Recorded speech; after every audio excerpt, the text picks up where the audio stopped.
préoccupation principale, c'est la simplification du parcours client. Le parcours client pour arriver en station, c'est parfois un enfer, en fait, ça peut être compliqué.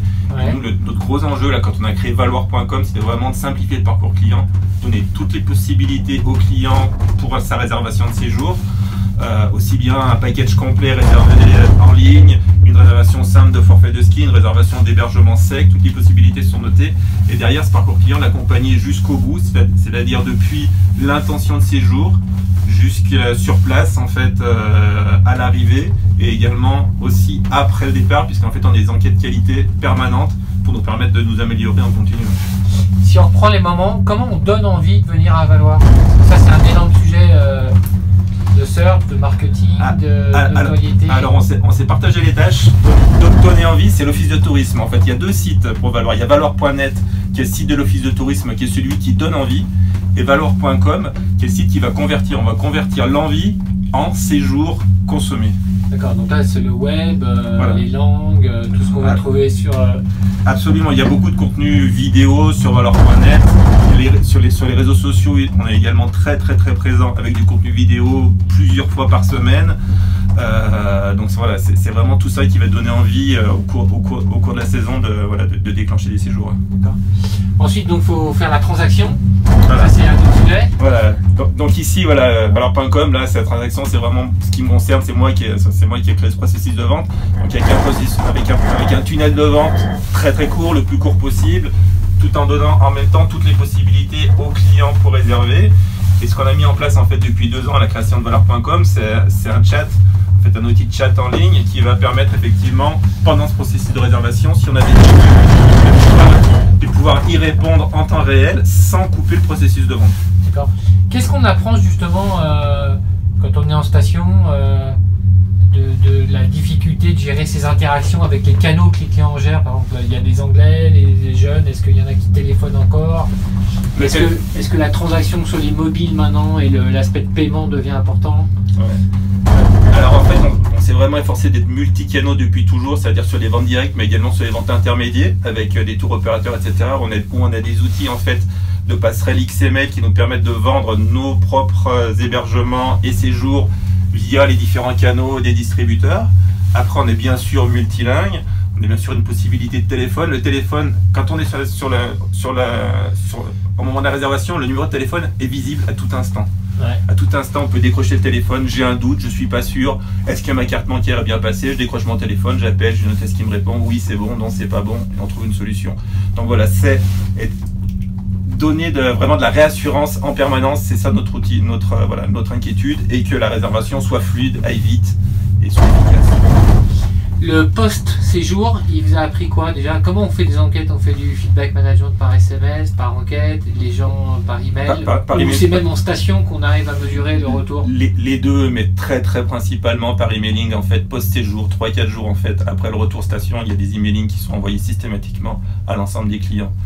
Ce qu'on a appris en fait, c'est qu'on a amélioré notamment la façon de vendre nos séjours packagés, qui était dans un premier temps efficace, mais on va dire pas optimisé, et en fait on l'a simplifié, on l'a rendu plus fluide, de manière à ce que ce soit plus facile, que la vente soit plus facile. Donc vous traitez les retours et vous transformez l'offre grâce aux retours? Bien sûr, oui, c'est le cas. Et puis on traite aussi, grâce à ces enquêtes clientèle, d'éventuels clients qui ne seraient pas très satisfaits de leur hébergement, etc. Donc ça, c'est quelque chose qu'on traite en temps réel, en s'adressant à l'hébergeur, et pour résoudre le problème très rapidement pour les clients qui suivent. Le problème en station, c'est justement que l'offre, elle est constituée de plein d'acteurs locaux qui sont tous des indépendants. Il faut les faire travailler ensemble. Il y a des clés pour que ça marche bien? Alors des clés, je sais pas, il y a beaucoup de travail. Alors ça, c'est mon métier depuis 20 ans, donc j'en parle bien volontiers. On a réussi à fédérer plus de 80% de l'offre d'hébergement de la station sur Valoir.com.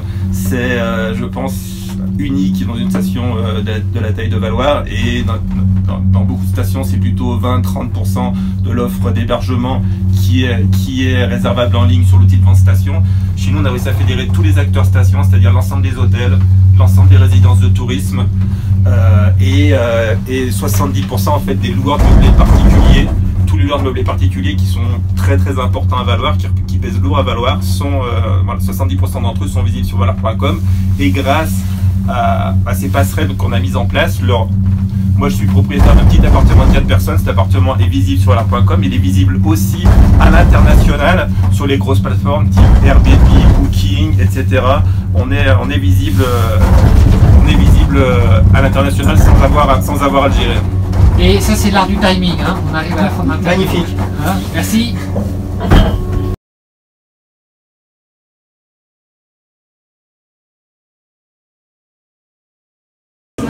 Oui, c'est exemplaire et pour nous il est très important que cette vallée de Maurienne compte des stations avec un rayonnement national bien évidemment et international. Et pour ce faire, il faut avoir un produit client à la hauteur tout simplement de nos principaux concurrents étrangers qui sont les Autrichiens et les Italiens. Si vous n'investissez pas, que ce soit dans le réseau d'enneigement pour sécuriser votre produit neige ou dans les équipements de remontée mécanique du 21e siècle, mais vous perdez votre clientèle qui s'habitue bien évidemment à des pratiques différentes, un temps de remontée plus court généralement et dans des conditions de confort importantes. Donc pour nous, c'est évidemment très important que ces investissements se fassent et comme conseillère régionale, je suis très heureuse que la région accompagne de façon extrêmement importante ces investissements sur le volet enneigement, mais également sur le volet hébergement touristique. L'apport de la région, justement, c'est quoi dans ce projet? Alors, l'apport de la région, depuis le début du mandat, donc le président des régions, Laurent Wauquiez, a souhaité avoir une politique montagne ambitieuse. En Savoie, les stations de ski, le tourisme, c'est 50% de notre PIB. Donc c'est fondamental. A souhaité investir notamment pour sécuriser l'enneigement, c'est ce que je vous disais. Ici à Valloires, c'est 1 million d'euros que la région a mis sur le domaine pour sécuriser cet enneigement. Et plus de 500 000 euros pour rénover l'immobilier de loisirs. Quasiment tous les hôtels de Valloires en ont bénéficié. Est-ce que l'exemple de Valloires va être monitoré ou audité et suivi de près? Et qu'est-ce que vous attendez? Quels seraient les indicateurs qui vous montreraient que ça a marché? Bien, les indicateurs, c'est évidemment un maintien, voire une augmentation de la clientèle. Ça, c'est le premier critère et le plus simple à calculer. Et puis, bien évidemment, les retours expérience client. On a de plus en plus de possibilités technologiques pour avoir les retours clients sur leur séjour. Donc, c'est évidemment de pouvoir mesurer ce niveau de satisfaction. Est-ce qu'il se passe des choses en Maurienne qu'on devrait faire connaître? Il se passe plein de choses en Maurienne. Les stations investissent beaucoup dans les domaines. Je l'ai dit aussi grâce à l'effet levier de l'investissement de la région. On a de très beaux domaines avec souvent des SEM, donc dans lesquels vous avez une participation des acteurs publics, communes et départements qui sont importantes. Et c'est une gouvernance qui pour nous est exemplaire parce que nos domaines skiables ont besoin de l'investissement des acteurs privés, mais nous souhaitons aussi que ça reste un outil public et d'aménagement du territoire.